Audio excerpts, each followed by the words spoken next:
The glass walls of Harmony Prime stretched across the empty void of space, and inside the massive station, 14 different alien species gathered in the council chamber. The room was circular, with seats arranged in levels that rose toward the ceiling. Soft blue light filled every corner, and the air carried the smell of strange flowers from a dozen different worlds.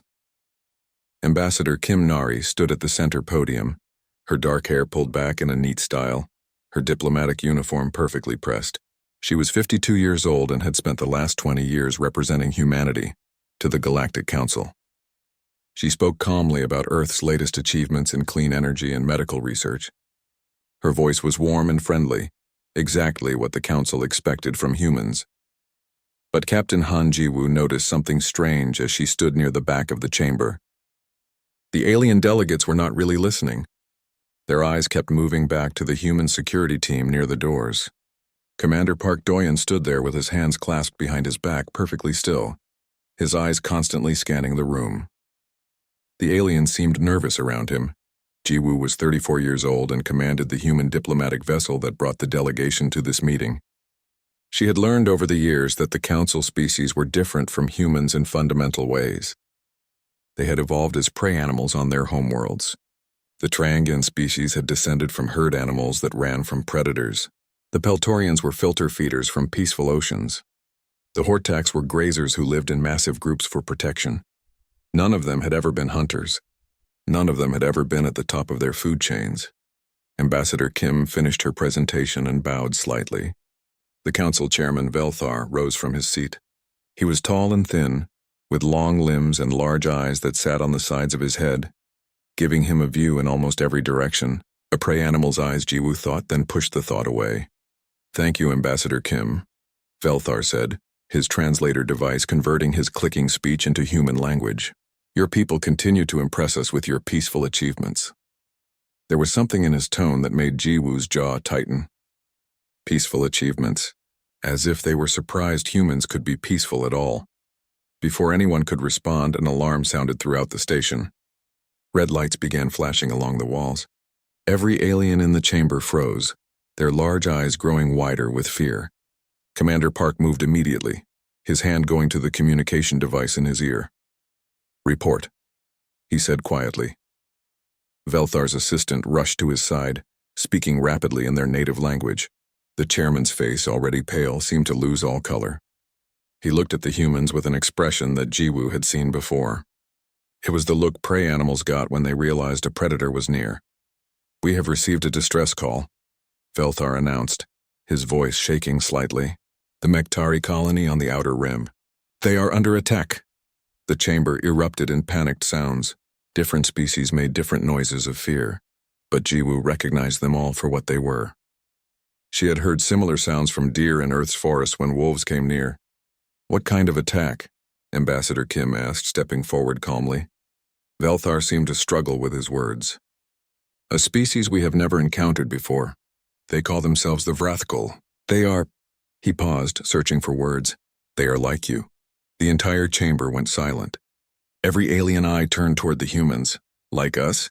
Kim repeated, her voice carefully neutral. "Predators," Velthar said, and the words seemed to echo in the quiet room. "They are predators, Ambassador. They hunt, they kill. They are destroying the Mektari settlements one by one, and our people cannot fight back. We do not know how." Ji-woo felt something shift in the room.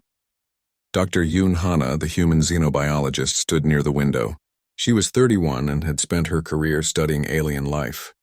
Now she turned to look at the captain, and Ji-woo saw understanding in her eyes. Lieutenant Choi Min-ho moved closer to Commander Park. He was 29, the youngest of the command team, and he had been a tactical officer in the Earth Defense Force before joining the diplomatic corps. "Captain," he said softly, "we should offer assistance." But Ambassador Kim was already speaking. "We can send a ship to investigate and provide support to the Mektari colony." The council members looked at each other with uncertainty. Riska, the Peltorian science director, leaned forward in her seat. Her species lived underwater on their homeworld, and she wore a special suit filled with liquid. Her voice bubbled through her translator. "You would face these Vrathkul? These predators?" "If you give us permission," Kim said simply.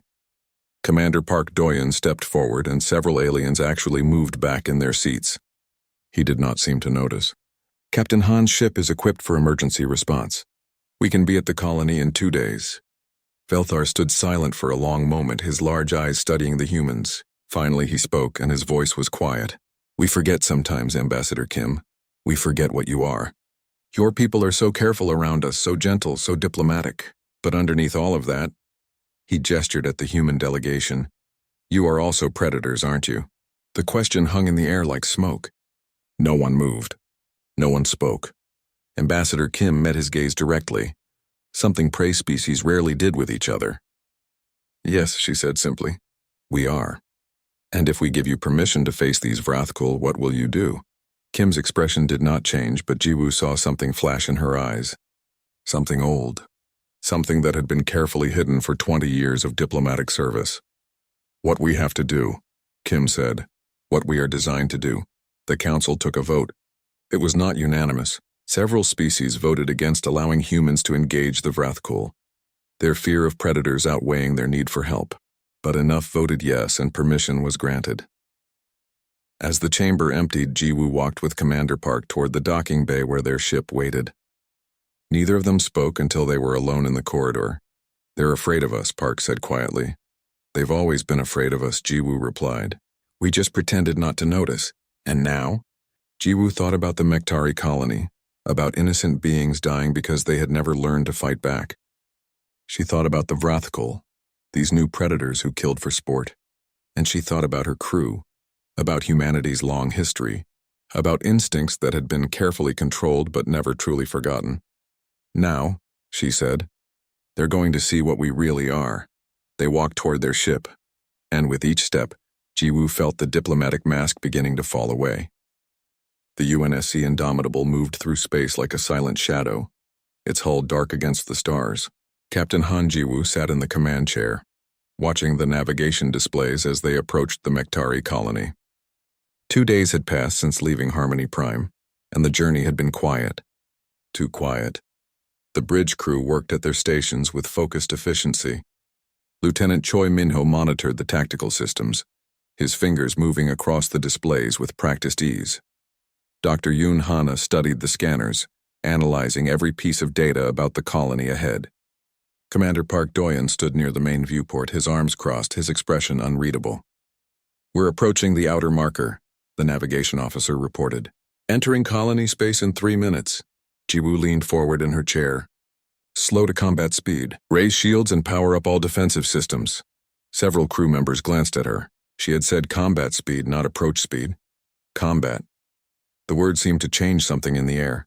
All weapon systems online, Minho reported. His voice was calm, but there was an edge to it now. Railguns charged. Missile tubes loaded. Point defense active. Good, Jiwoo said. She pressed a button on her chair. All hands, this is the captain. We are entering a hostile zone. Battle stations. This is not a drill. Throughout the ship, crew members moved to their assigned positions. Marines checked their weapons. Engineers prepared damage control systems. Medical teams set up emergency stations. Every person knew their role. Every person had trained for this moment, even though most had never expected it to come. The colony appeared on the view screen as they cleared the last checkpoint. What they saw made several crew members gasp. The Mektari settlements were burning. Dozens of structures that had once housed thousands of beings were now just broken shells.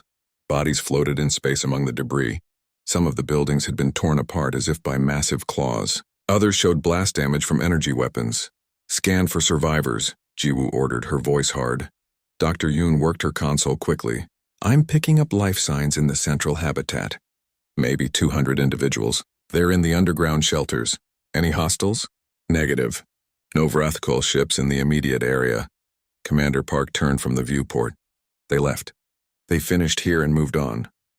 Or they're waiting nearby to see who comes to help, Minho suggested, checking his tactical display. Classic ambush pattern. Jiwoo nodded slowly. She had been thinking the same thing. Launch a full spread of scanner drones. I want to know what's hiding in every shadow within 10 million kilometers. As the drones deployed, Commander Park moved to stand beside the captain's chair. Permission to take a security team down to the surface, he said quietly. We need to assess the damage and protect the survivors. Granted. Take 20 Marines. Full combat gear. Dr. Yoon, you'll go with them. Hana looked up from her station. Captain? I need you to analyze how they attacked. These Vrathkul, I want to know everything about them. How they think. How they hunt. Hana nodded and stood, understanding what Jiwoo was really asking. Not just how the enemy fought, but how predators thought. 30 minutes later, Commander Park's team stood in what remained of the main settlement. The destruction was worse up close. Buildings had been methodically destroyed one after another. The Mektari had tried to run, tried to hide, but there was nowhere to go on a small colony. Park knelt beside blast marks on the ground, his experienced eyes reading the story written in carbon scoring and shattered stone. One of his Marines, a young woman named Sergeant Lee Airy, approached with her scanner. Commander, these weapon signatures are interesting, she said. High-energy plasma, but the dispersal pattern is wrong. Wrong how? They're designed to wound, not kill immediately. Look at the damage to this structure. They could have brought it down with one shot, but they used multiple low-power blasts instead. Park stood up slowly, his jaw tightening. Dr. Yoon was examining another area nearby, and she called out to him. Commander, you need to see this. He walked over to where she stood near a collapsed building. Yoon pointed at the marks on the walls. Claw marks. They went inside and dragged the Mektari out. But look at the spacing between attacks.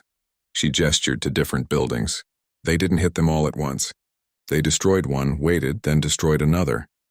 They were playing with them, Park said, his voice low and cold. Yes, Yoon confirmed. They extended the hunt, made it last longer. These Vrathkul didn't attack this colony because they needed resources or territory. They did it for entertainment. Park activated his communicator. Captain, this wasn't a military strike. It was a massacre. They hunted these people for sport. On the bridge of the Indomitable, Jiwoo listened to Park's report in silence. When he finished, she sat back in her chair and closed her eyes for a moment. Around her, the bridge crew had stopped their work to listen. Every face showed the same expression, anger. Cold, controlled anger. Understood, Jiwoo said finally. Complete your assessment and return to the ship. As the team continued their work on the surface, the scanner drones sent back their data. Lieutenant Minho studied the results, and suddenly his console began beeping rapidly. Captain contact. A large vessel just appeared at the edge of scanner range. It's heading this way. Configuration. Unknown design. Hull composition suggests heavy armor. Definitely military. And Captain, it's big. 3 times our mass. Jiwoo stood up from her chair. Battle stations. All crew to combat positions. Helm, bring us about. Put our bow toward that contact. The Indomitable turned smoothly, its weapons pointing toward the incoming ship. On the view screen, a massive vessel began to take shape. It was angular and brutal, covered in dark metal plates that looked like scales. Weapon ports dotted its surface like eyes. They're hailing us, the communications officer reported. On screen. The view screen changed to show the interior of the alien ship. The creature that appeared made several humans on the bridge go very still. It was huge, easily 3 meters tall, with a reptilian body covered in natural armor plates. Its head was all sharp angles and teeth, and its eyes glowed with a yellow light. This was a Vrathkul. The creature studied them for a moment, then made a sound that might have been laughter. The translator converted its speech into human language. Soft skins, it growled. You came to save the grass eaters? Foolish. You should have stayed hidden with the other prey species. Now you will burn like they did. Captain Jiwoo walked slowly toward the view screen until she stood directly in front of it. She tilted her head slightly, studying the Vrathkul with eyes that did not blink. When she spoke, her voice was quiet, but every word was clear. I am Captain Han Jiwoo of the United Nations Space Command vessel Indomitable. You have committed an act of genocide against a member species of the Galactic Council. Surrender your ship and prepare to face justice. The Vrathkul laughed again, louder this time. Justice from prey? I am War Master Korath. I have hunted across 100 worlds. My people are the apex predators of this sector. And you little soft skin, you dare to threaten me? Jiwoo's expression did not change. I'm not threatening you, she said simply. I'm warning you. Warn me? You and what pack? I see one small ship. I see soft creatures who play at being warriors. You are nothing but Lieutenant Minho, Jiwoo interrupted, still staring at the Vrathkul. Show War Master Korath our weapon status. The tactical display appeared on a smaller screen visible to the Vrathkul. It showed every weapon system on the Indomitable, all active, all targeting his ship. Railguns, missile tubes, laser batteries, point defense grids. Enough firepower to level a city. Korath's laughter died. You bring weapons to a diplomatic mission? We bring weapons everywhere, Minho said coldly. For the first time, something like uncertainty crossed the Vrathkul's face. But it was quickly replaced by anger. It does not matter. You are still one ship. My fleet will... The transmission cut as the Vrathkul vessel powered its weapons and began to advance. Jiwoo turned away from the view screen and walked back to her command chair. She sat down calmly and pressed a single button. This is Captain Han to all crew, she said. The diplomatic phase is over. We are now in a combat situation. You all know what that means. You know what we are. So let's remind these hunters what Earth's predators can do. All stations weapons free. Hunt them. On the bridge, something changed. The careful diplomatic masks fell away. Eyes that had been carefully warm became cold and calculating. Movements that had been gentle became precise and deadly. Lieutenant Choi Minho smiled, and it was not a friendly expression. Finally, he said quietly, and his fingers danced across the weapons controls.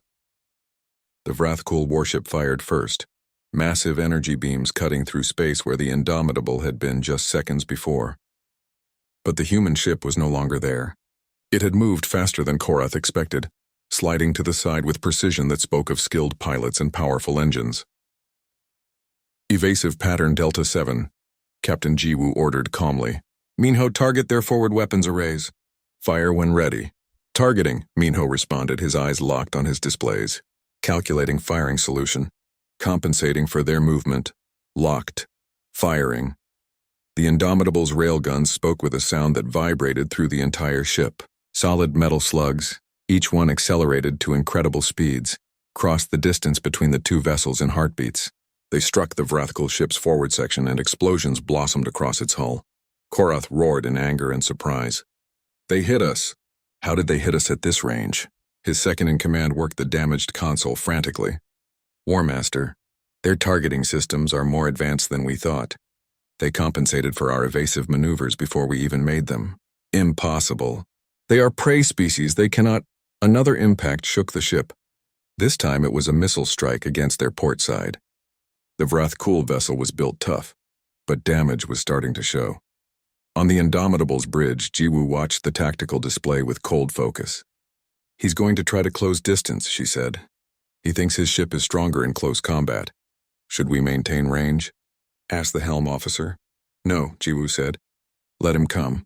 Make him think he's winning. Commander Park Doyen had returned from the surface and now stood at the tactical station beside Minho. Captain, we're also picking up 3 more Vrathkul ships approaching from the far side of the system. They'll be here in 15 minutes. Understood. Plenty of time. Jiwoo leaned forward. Helm, reduce speed. Let Korath catch up. Minho, power down our primary weapons. Make it look like we're having problems. The bridge crew followed her orders without question. They had trained for this. Every human military officer learned the ancient art of the ambush, the feint, the tactical retreat that was really an invitation to an enemy's doom. The Vrathkul ship accelerated, closing the distance. Korath could smell victory. The human ship was damaged, slowing, its weapons going offline, just as he expected. Prey species could shoot from a distance, but they could not handle real combat. Prepare boarding parties, he ordered. I want to take their captain alive. I will make an example of her. His ship came alongside the Indomitable less than a kilometer away. This close, their heavy armor would protect them from the human weapons, while their superior mass would let them tear the smaller vessel apart. Korath opened a channel. Surrender now, Captain Jiwoo, and I might let some of your crew live as slaves. On the human bridge, Jiwoo smiled. It was not a nice smile. Now, she said quietly. Everything happened at once. The Indomitable's weapons, which had never actually been offline, fired at point-blank range. But these were not the railguns or missiles from before. These were close-range plasma cutters designed for precision work on ship hulls. They carved through the Vrathkul armor like a knife through flesh. Simultaneously, the ship released a cloud of small objects that Korath's sensors barely registered before they attached to his hull. Magnetic mines. They detonated in sequence, each one carefully placed on structural weak points that Dr. Yoon had identified from the ship's design. The Vrathkul vessel shuddered and began to list to one side. Critical systems failed. Life support flickered. Korath stared in disbelief at his ruined ship. What? What did you do? We hunted you, Jiwoo said simply. We let you think you were the predator and then we showed you the truth. Helm, get us clear. Minho, what's the status on those other 3 ships? Still approaching, Captain. But they've slowed down. I think they saw what just happened to their War Master. Good. Let them watch. Let them learn. Jiwoo stood up. Activate the stealth systems. Full power. The Indomitable vanished from every sensor, every scanner, every form of detection the Vrathkul possessed. To their eyes, the human ship simply ceased to exist, fading into the darkness of space like a ghost. On the damaged Vrathkul command ship, Korath frantically ordered his crew to find the humans. Scanners swept the area but found nothing. The prey had disappeared. This is impossible, he hissed. Ships cannot just vanish. War Master, his tactical officer said nervously. The other 3 vessels are requesting orders. Should they engage? Korath thought for a moment. His ship was badly damaged but still functional. If the other 3 joined him, they could overwhelm the single human vessel. But where was it? How could they fight an enemy they could not see? Tell them to maintain formation and search for... He never finished the sentence. One of the 3 approaching Vrathkul ships exploded. Just suddenly came apart in a massive fireball that lit up the dark like a new star. The other 2 ships immediately broke formation, trying to scatter. Another explosion. The second ship died before it could even change course. The third ship's captain panicked and ran, pushing his engines to maximum power, trying to escape whatever invisible death was hunting them. He broadcast in all directions, "We surrender. We surrender. Please, we..." The transmission ended as that ship also died. In the space of 3 minutes, 3 warships had been destroyed and their crews never even saw what killed them. Korath's second-in-command was shaking now, his predator instincts screaming at him that he was no longer the hunter. He was the prey. War Master, we should retreat. We should... The Indomitable appeared directly in front of them, less than 500 meters away. It had been there the whole time, Korath realized. Sitting right in front of him, invisible, waiting. Captain Jiwoo's face filled their view screen. Do you understand now? She asked. Her voice was still calm, still quiet. But there was something ancient in her eyes, something that had tracked prey across the African savanna long before there were spaceships or plasma weapons. Your species learned to hunt large prey on your world, she continued. You became apex predators because you were bigger and stronger than what you hunted. But my species, War Master, we learned to hunt everything, including other predators. We are not apex predators because we are the strongest. We are apex predators because we are the smartest, the most adaptable and the most patient. She leaned forward slightly. You hunted the Mektari for sport. You killed them for fun. That ends now. You cannot stop us, Korath growled, trying to sound brave. My people will come. More ships. Bigger fleets. Let them come, Jiwoo said. We'll be waiting. And War Master, let me tell you something about humans. We are persistence hunters. Do you know what that means? Korath said nothing. It means we don't have to be faster than you. We don't have to be stronger than you. We just have to be able to follow you forever. Until you're too tired to run anymore. Until you make a mistake. And then we take you down. She gestured to Commander Park, who stepped into view beside her. My security chief is going to board your ship now. You and your crew will surrender your weapons and prepare to return to Council space to face justice for what you did. If you resist, we will destroy you. If you try to run, we will hunt you down.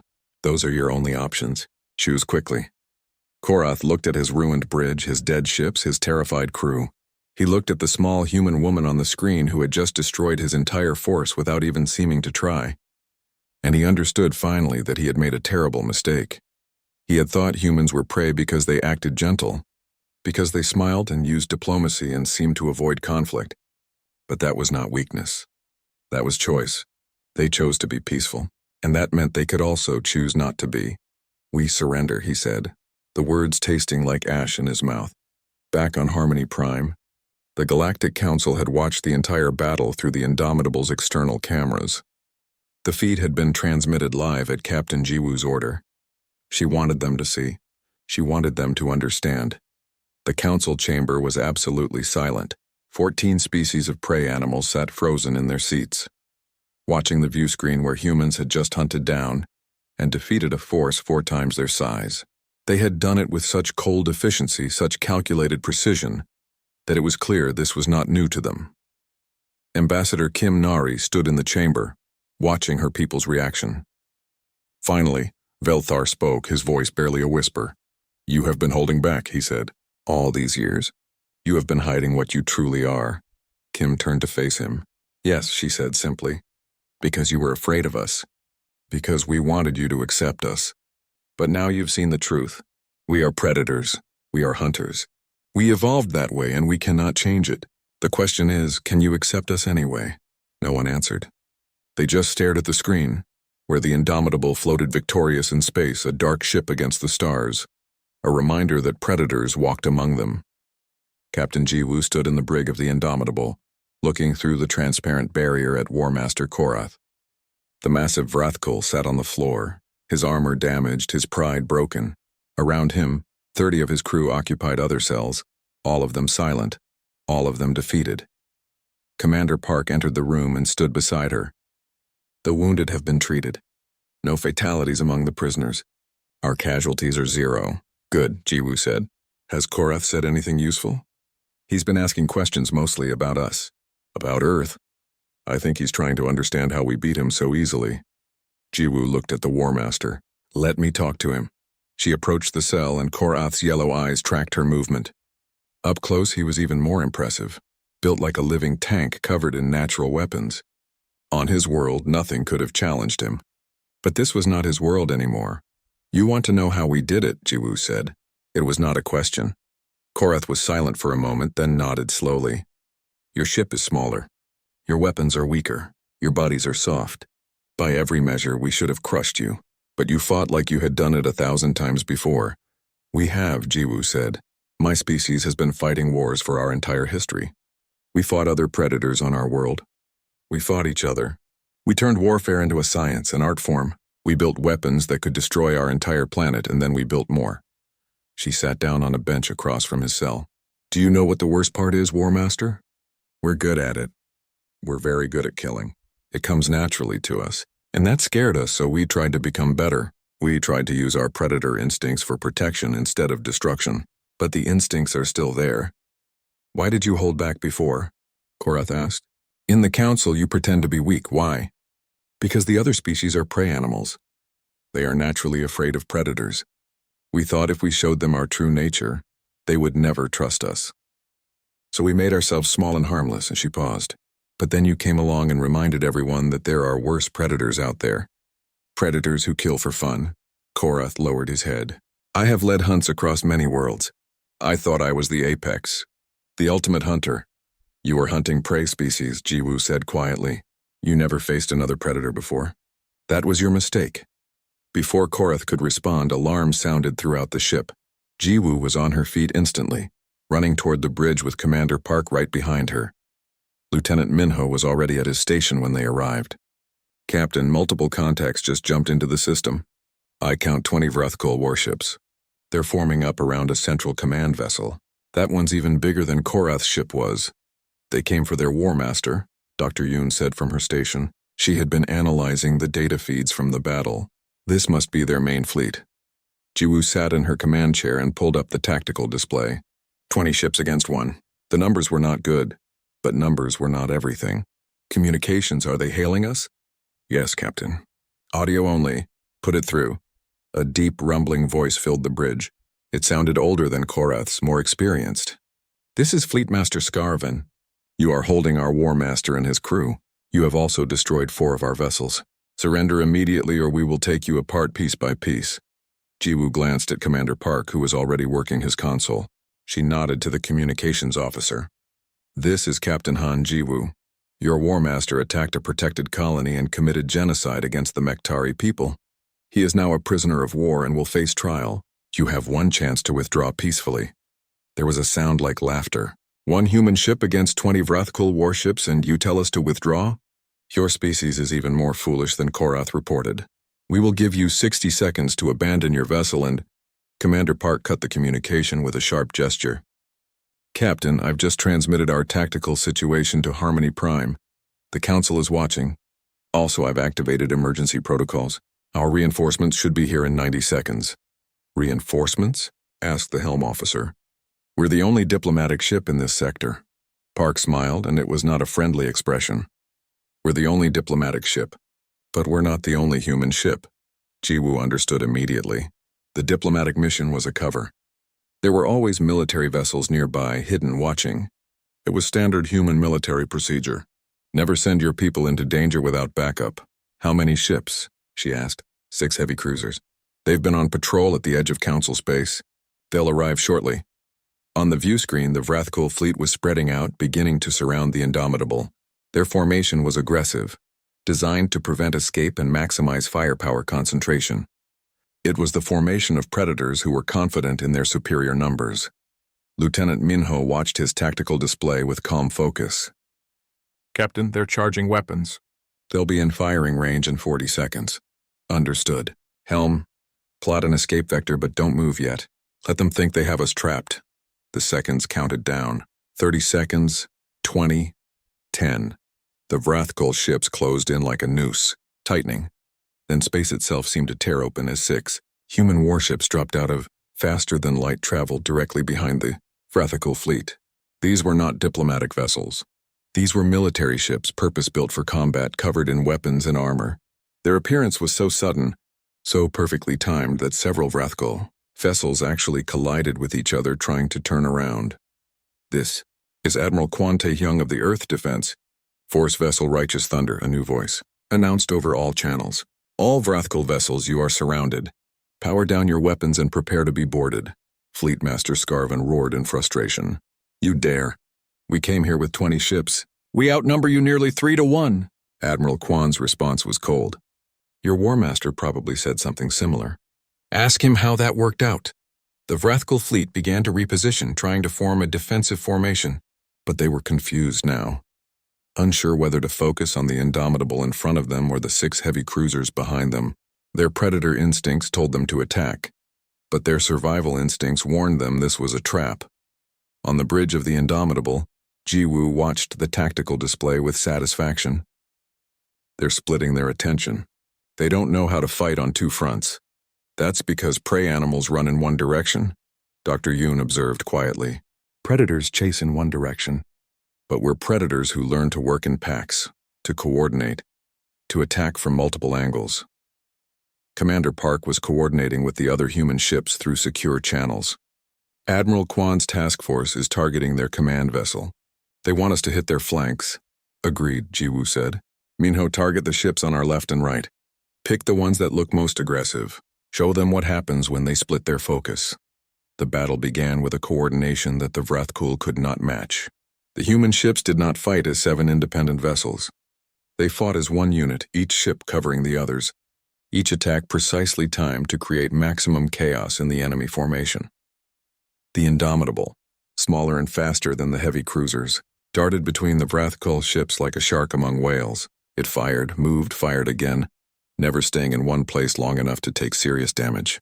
Its railguns punched holes in enemy hulls. Its missiles struck weak points with surgical precision. The 6 heavy cruisers surrounded the Vrathkul command ship, their combined firepower overwhelming its shields in seconds. They did not destroy it. They disabled it, cutting its weapons, engines, and communications with careful, precise strikes. In 15 minutes it was over. 5 Vrathkul ships were destroyed. 8 were disabled. 7 had surrendered. Not a single human vessel had been lost. Casualties were minimal. Fleet Master Scarvin found himself staring at a view screen showing Admiral Kwon's stern face. The human was older than Captain Jiwoo, with gray hair and hard eyes that had seen many battles. You fought well, Scarvin admitted grudgingly, for prey species. We're not prey, Kwon said quietly. We never were. You made the same mistake Korath made. You looked at us and saw softness because we choose to be diplomatic, because we prefer peace. But preference is not the same as capability. He leaned forward slightly. Let me tell you about humanity, Fleet Master. On our world, we are not the strongest species. We are not the fastest.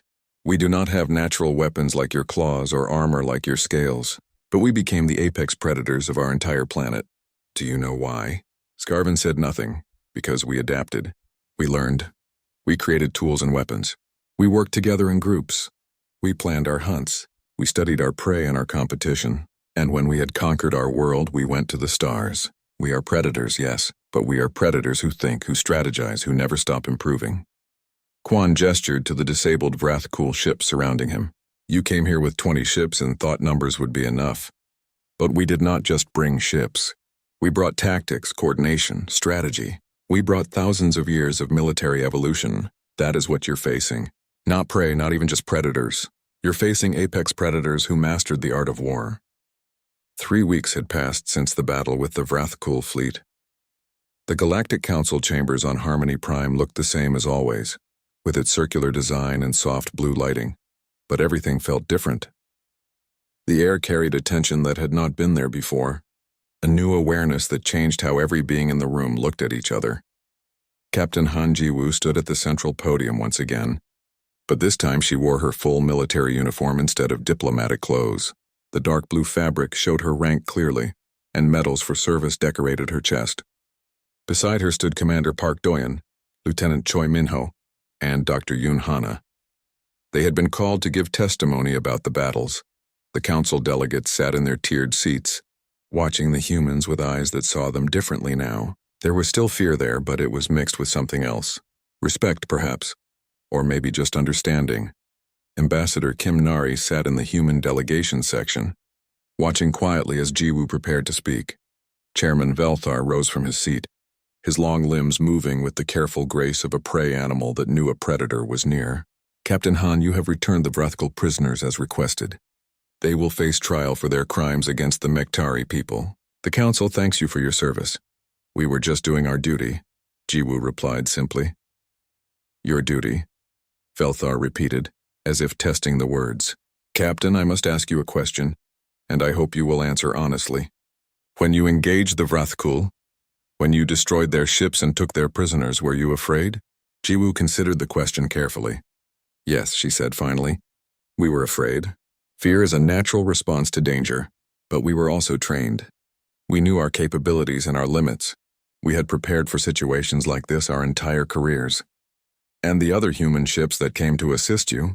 Asked Risika, the Peltorian science director, her voice bubbling through her water-filled suit.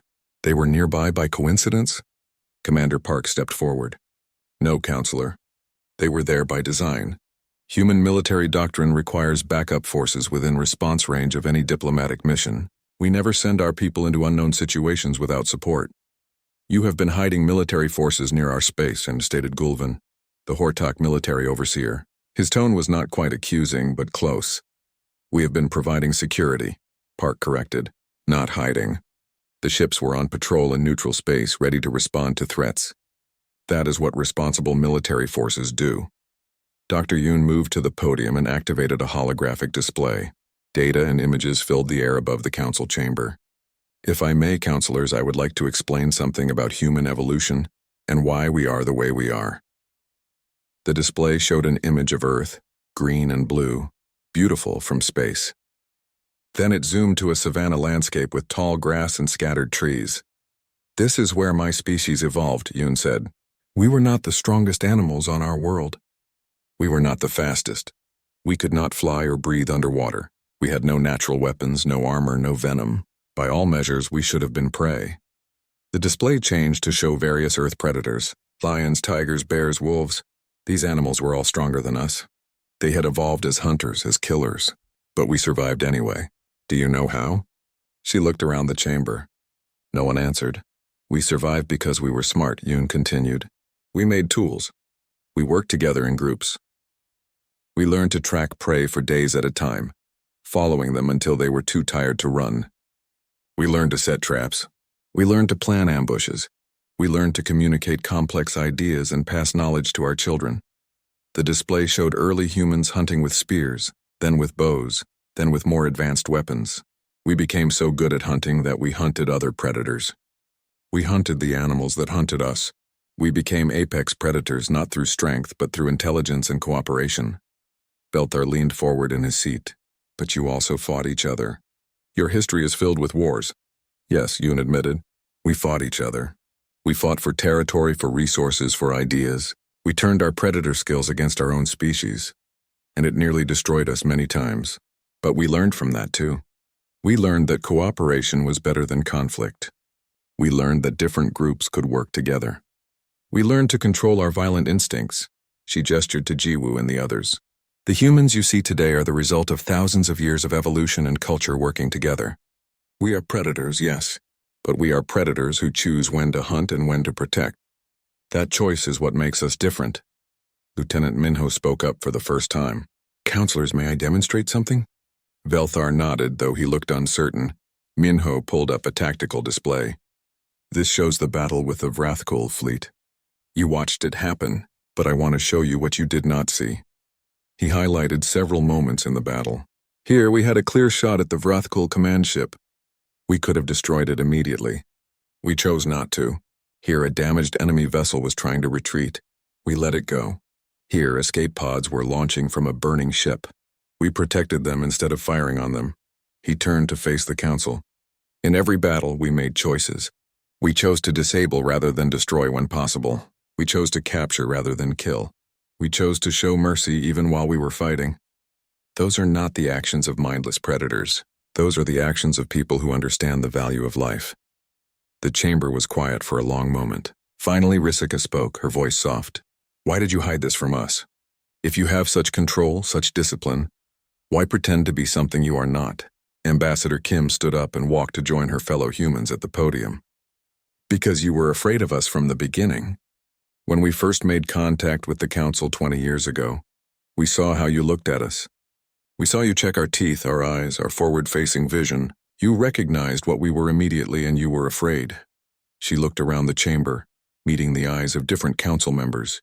We decided to make ourselves small and harmless. We focused on art and science and culture. We hid our military capabilities. We tried to be what you wanted us to be instead of what we are. We thought that was the only way you would accept us. But that was not fair to any of us, Velthar said slowly. You hid your true nature and we accepted a lie. Yes, Kim agreed. And that could not last forever. The universe is not a safe place. There are threats out there, like the Vrathkul, who do not care about art or culture or cooperation.